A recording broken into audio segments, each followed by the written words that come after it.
Have you ever noticed the moment you open your heart to someone, not everyone protects it. Some use it, some misuse it, and some completely ignore it. Life has taught us one simple truth: not everyone who smiles at you is your friend, and not everyone who listens to your weakness will keep it safe. So today, let us reflect on a very important principle of life. Never share your weaknesses with people. Because in the wrong hands, your weakness becomes their weapon, and in the right hands, it becomes your strength. The art of living wisely is knowing the difference. Let me ask you a simple question. When you buy a new phone, do you just hand it over to anybody? You guard it, you protect it, you keep a password on it. Why? Because inside your phone are your private photos, your important contacts, your bank details. You don't just hand that over to every person you meet at a tea stall. Then why do we hand over the password of our heart to just anybody we meet? Why do we share our deepest secrets, our weaknesses, our struggles with people who haven't even earned the right to know us deeply? You see, not everyone deserves access. Access is a privilege. Just like we don't give the keys of our home to every passerby, we shouldn't give the keys of our emotions to every listener. Some people are only curious, not caring. Some people only want information, not connection. And some people, sadly, are waiting to use what you share as a weapon against you when the time comes. Think about this. If you plant a seed in a fertile soil, it will grow into a tree. But if you throw the same seed on a rocky surface, it will get crushed. In the same way, when you share your weakness with the right person, a mentor, a guide, a true friend, it becomes a seed for growth. But when you share it with the wrong person, it gets crushed, mocked, and sometimes even broadcasted to the whole world. So remember, in life, it's not about how many people you share with. It's about whom you share with. One genuine person is worth more than 1,000 fake sympathizers. Access to your weakness is like access to your treasure. Guard it, protect it, and above all, give it only to those who value it. Have you ever noticed when you share your weakness with the wrong person, suddenly your weakness is not in your hands anymore. It is in theirs. And my friends, not every hand that holds your weakness will hold it with care. Let me give you a simple example. Imagine you are playing a game of cards. If you show your opponent your cards, what happens? They win, not because they are stronger than you, but because you gave away your power. That's what happens in life as well. The moment you expose your fears, your insecurities, your mistakes to the wrong people, you are not weak, but you make yourself weaker, because now they know where to attack. Think of history. Kingdoms did not always fall because of stronger enemies. Many kingdoms fell because the enemy knew their weakness. The secret entry point, the hidden crack in the wall, the soldier who could be bribed. In the same way, people around us don't always defeat us because they are powerful. They defeat us because we handed them the map of our vulnerabilities.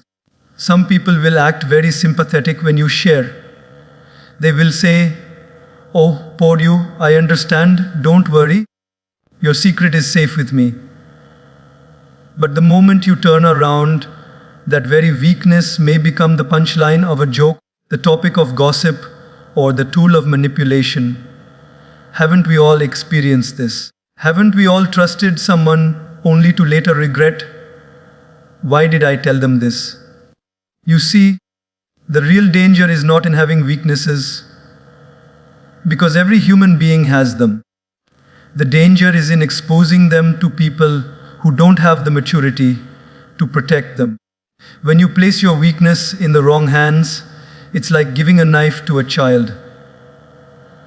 Not because the knife is bad, but because the one holding it doesn't know how to handle it.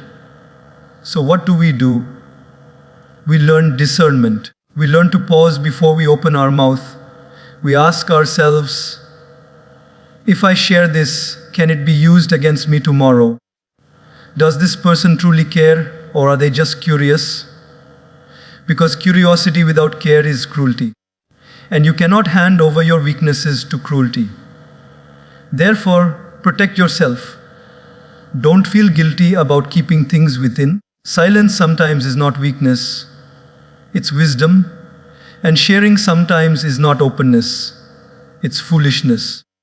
Be wise enough to know the difference, because the wrong listener can turn your confession into your destruction. Ladies and gentlemen, let me ask you something. Would you ever hand over your ATM card and PN to a stranger on the street? Of course not. You'd laugh at the idea. Why? Because you worked hard for that money, you value it, and you know not everyone is trustworthy enough to hold it responsibly. Then why do we hand over something even more valuable, our trust, our emotions, our personal struggles, so freely without testing who is worthy of it? Trust, my friends, is not free. It is precious. It must be earned. But many of us, we are so eager for connection, so hungry for someone to listen, that we pour out our hearts to the very first person who smiles at us. And later, we wonder why our secrets are scattered across the market like broken glass pieces. The problem is not that people betrayed us. The problem is we trusted too quickly. Trust is like a plant. You don't grow it in a day.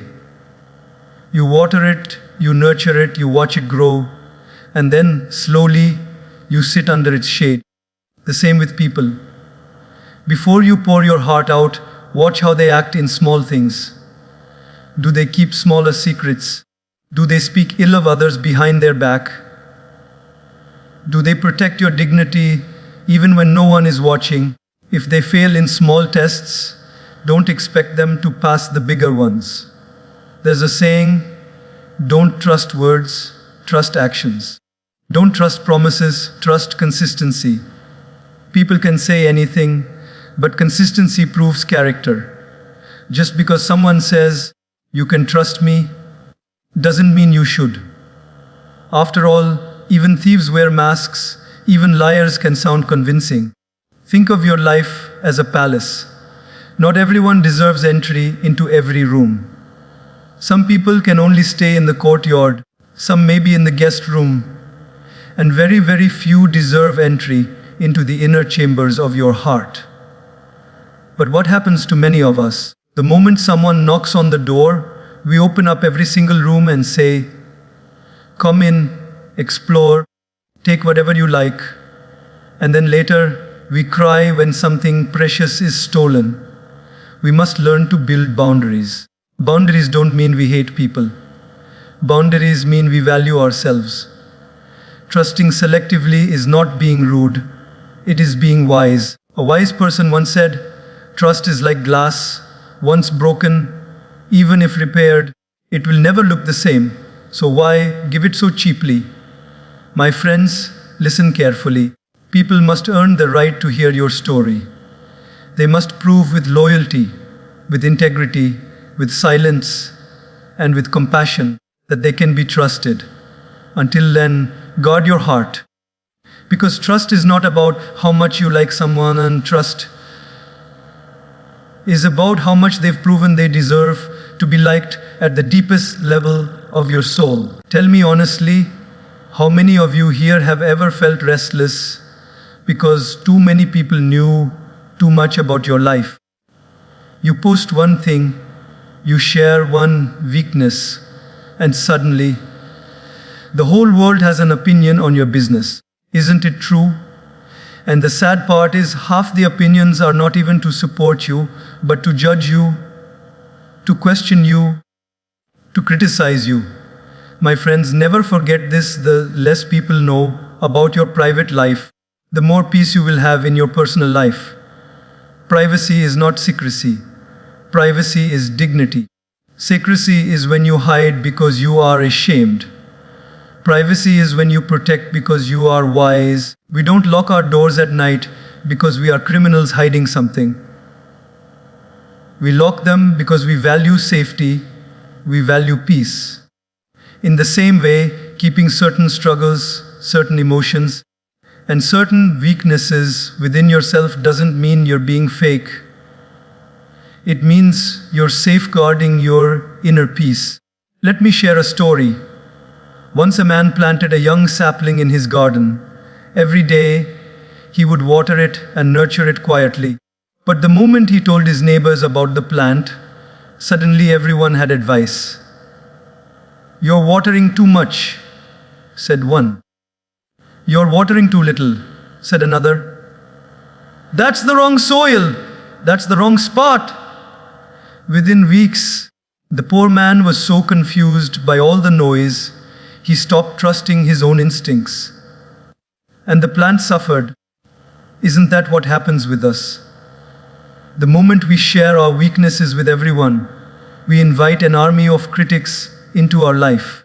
Their voices drown out our inner voice, and peace disappears. Privacy is power. When you hold certain things close to your chest, you are not burdening yourself. You are protecting your energy from being wasted on people's judgments. In fact, in spirituality, silence is often considered more powerful than speech. Because when you are silent, nobody can twist your words, nobody can misinterpret your feelings, nobody can misuse your struggles. Silence creates space for peace. And let's be real, not everyone who listens to you actually listens with care. Some listen to compare, some listen to judge, and some listen just to spread it further. If peace is what you seek, privacy is the price you must pay. You don't need the whole world to know your every battle. You just need one or two trusted souls. Or even just yourself and God, because when God knows, peace flows. So remember this, the more you expose, the more restless you become. The more you protect, the more peaceful you remain. Privacy is not weakness. Privacy is wisdom. And privacy, my friends, is the shield that guards your peace of mind. My friends, let me ask you a question. Have you ever regretted speaking something in anger? But how many of you had regretted staying silent? Very rarely. Because silence, though often misunderstood as weakness, is actually one of the greatest forms of power. We live in a world where everyone wants the last word. Everyone wants to prove they are right, to argue, to defend themselves, to expose the other. But let me remind you, silence has won more battles than words ever could. When you choose silence, you choose dignity over drama. When you choose silence, you choose wisdom over impulse. When you choose silence, you choose peace over chaos. Let me give you an example. A wise monk once said, "When a dog barks at the moon does not bark back." Think about that. The moon loses nothing by remaining silent. It shines, it glows, and it moves forward in its orbit while the barking fades away. In the same way, when people criticize you, gossip about you, or try to pull you down, silence protects you from wasting your energy on meaningless battles. Silence says, "I am too focused on my journey to respond to your noise." No, silence is not always about words. Silence is also about restraint. When you keep your weaknesses private, when you don't announce every struggle, when you hold back from revealing too much, that is the power of silence. Because once words leave your mouth, you no longer own them. But as long as they remain within, they are under your control. Silence is also a teacher. Have you noticed? When you are silent, you hear more. You hear what others really mean. You observe what is not being said, and you learn lessons hidden in between the lines. Many times, silence reveals truths that words can never express. In fact, The deepest connections in life are often felt in silence. A mother's embrace, a friend's presence, a prayer in the heart. Silence has its own language, and it speaks louder than 1,000 voices. But here is the real beauty. Silence disarms those who expect a reaction. When someone provokes you, they feed on your response. The more you argue, the more fuel you add to their fire. But when you remain silent, their fire slowly dies out, because silence gives them nothing to burn. That is why silence is not weakness. It is strategy. It is wisdom in action. And let's remember this, even nature teaches us the power of silence. A seed grows in silence. The sun rises in silence. The stars shine in silence. Greatness does not need to announce itself loudly. It simply exists silently, powerfully. So, my friends, never mistake silence for defeat. Silence is not the absence of words. It is the presence of strength. Sometimes the strongest voice is the one that chooses not to speak. Let me ask you something. My friends, in a cricket stadium, how many people actually play the match? Just 22 players on the ground. But how many people sit in the stands? Thousands, millions watching on TV. Now, tell me who really matters for the outcome of the game. The spectators or the players? Obviously the players. Yet, how often in life do we forget this simple truth and allow the noise of spectators to disturb our game? Life is exactly like that. Some people are supporters. They are on the field with you. They feel your struggle. They help you win. They celebrate when you succeed. But most others are just spectators. They watch, they clap, they criticize, they comment. They don't care whether you win or lose. They just enjoy the show. The tragedy is many of us mistake spectators for supporters. Think about it. You share your weakness with someone, expecting them to stand by you.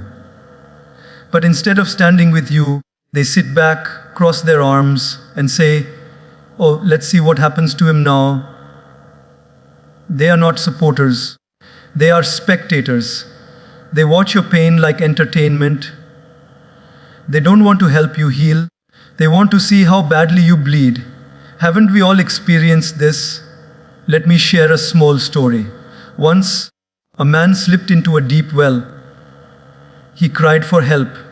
Some people came, looked inside, and started commenting, "Why did you walk so carelessly? You should have been more alert. What a foolish mistake." They were spectators, analyzing, criticizing, giving advice, but not lifting a finger to help. Finally, one man came, tied a rope, and pulled him out. That man was a supporter. The lesson?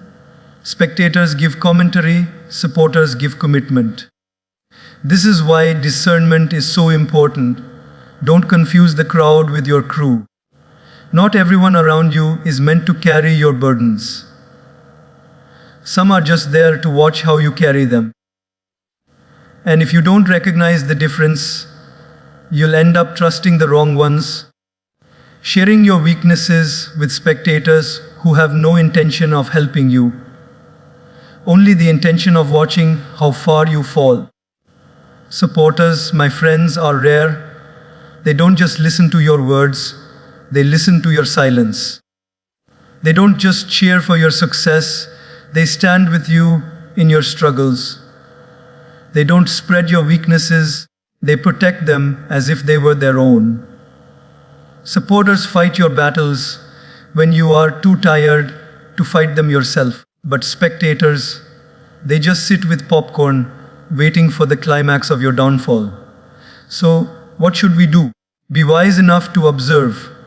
Who claps only when you win, who walks away when you lose, and who stands beside you when the world walks out. That's your supporter. Everyone else is just a spectator. Don't let spectators have access to your weaknesses. Share only with the ones who have proven their loyalty on the field of your life.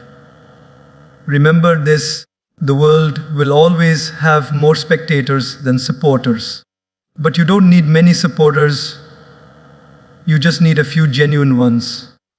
Even one true supporter in your life is worth more than 1,000 spectators in the stands. Because when the match of life gets tough, it's not the crowd that wins it for you, it's the players on the ground. My friends, let me ask you, when you were a child learning to walk, who took the step for you? Did your parents move your legs? No, they supported you, they encouraged you, but you had to take the steps yourself. You fell, you cried, you stumbled, but with every fall, you learned balance. With every attempt, you built confidence. That is the power of self-reliance. The truth is, every time we face our weaknesses alone, we add a brick to the foundation of our inner strength. Depending too much on people weakens us, but depending on ourselves strengthens us. Imagine a bird sitting on a branch. Do you think the bird feels safe because of the branch? No, the bird feels safe because of its wings. Even if the branch breaks, it trusts its own wings. In the same way, real confidence doesn't come from who is holding you. It comes from knowing you can hold yourself. But here's the problem. Many of us hand over our emotional stability to others. We think, if they support me, I'll be fine. If they don't, I'll collapse. That is dangerous. Because when your confidence depends on others, your life is like a boat without an anchor. It drifts wherever the wind blows. But when your confidence comes from self-reliance, you become like a mountain, rooted, steady, unshakable, no matter how strong the storm. Let me share a story. There was once a young man who always complained about his weakness. He said, "I can't face challenges alone." One day, his mentor gave him a simple task. He said, "Carry this small bucket of water across the field without spilling." The young man laughed. "This is easy." He carried it. Next day, the mentor gave him a larger bucket. It was heavier. He struggled but managed. Each day, the bucket grew heavier. Each day, the boy grew stronger. After a month, he was carrying more weight than he ever thought possible. The mentor smiled and said, "See, I never carried the bucket for you. You carried it yourself. And because you carried it, you discovered your strength." My friends, life is like that. Unless you lift your own burdens, you'll never realize how strong you truly are. Self-reliance doesn't mean you never need anyone. Of course, we all need guidance, love, and support. But it means you don't collapse when others aren't there. It means you can handle your weaknesses without announcing them to the world. It means you know how to heal, how to rise, how to grow, even if no one claps for you. That is confidence. That is independence. That is inner power. And here's the beauty. When you stop depending too much on others, you also stop being afraid of losing them. Because your peace no longer comes from outside, it comes from within. That's why the great leaders, saints, and wise people we admire, they all stood tall even when they stood alone. They trusted themselves, they relied on their inner strength, and because of that, the world trusted them. So, my dear friends, remember this. Self-reliance is not arrogance, it is assurance. Assurance that no matter who comes or goes, you will still stand. Assurance that your weaknesses will not destroy you because you know how to carry them. And assurance that your confidence is rooted not in others, but in the strength you have built within yourself.